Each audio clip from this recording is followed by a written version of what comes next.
এই দেখো, এই যে কে মা কার বাচ্চা হয়েছে বুঝতে পারবে? বুঝতে পারবে না। এই যে একে সরানোই যাচ্ছে না। তোর বাচ্চা হয়েছে না তোর মার বাচ্চা হয়েছে? একে কি রাগ দেখাচ্ছে দেখো না, একে সরালে খাওয়া দাওয়া ভুলে যাচ্ছে। আরে ওরা তো একটু ওর মার দুধুটা খাবে বাবা। ওরে বাবা, এই দেখো সরো, এটা একটু দে, নাহলে বাঁচবে কি করে? তোর কি দুধু আছে? এই দেখো দুটো কালো কালো আর একটা আবার লালটুর মতো লাল। আচ্ছা নাও, এই পেপারটা একটু পাল্টে দেবো না পরে? আচ্ছা ঠিক আছে, বাবা আসুন। আচ্ছা চলো চলো, শো দাও, মাসো এই নাও। আচ্ছা দিচ্ছি, আমি নিয়ে যাচ্ছি না। মা গো মা, আমার করে মেরেই ফেলবে ও।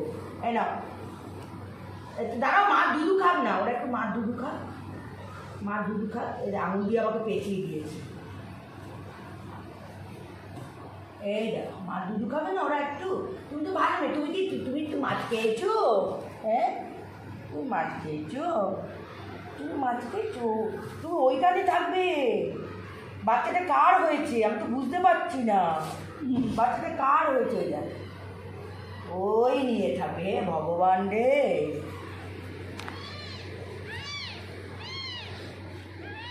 আরে চেপে গেল, মরে যাবে রে।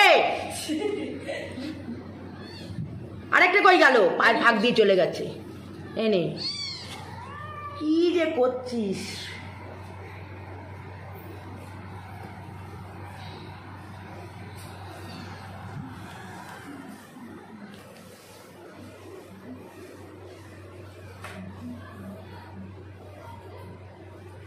তোর গায়ে আতুরের গন্ধ হয়ে গেছে। হ্যাঁ রে, কালকে ওর নাড়ি কেটেছে, সব করেছে ও, যেন হচ্ছে ওরই বাচ্চা হয়েছে। নড়ছে না, খেতে আসছে না, নড়ছে না, কিছুতেই নড়ছে না এখান থেকে। টেনে টেনে নিয়ে বসে আছে। ওর গায়ে তো গন্ধ লাগছে না, ওই জন্য ওরা ওর গায়ে আছে, কিন্তু দুধ তো পাবে না। মানা সৌ তো, মানা দেখো অবস্থা। চল, আমার রান্না পুড়ে যাবে। এই হচ্ছে অবস্থা।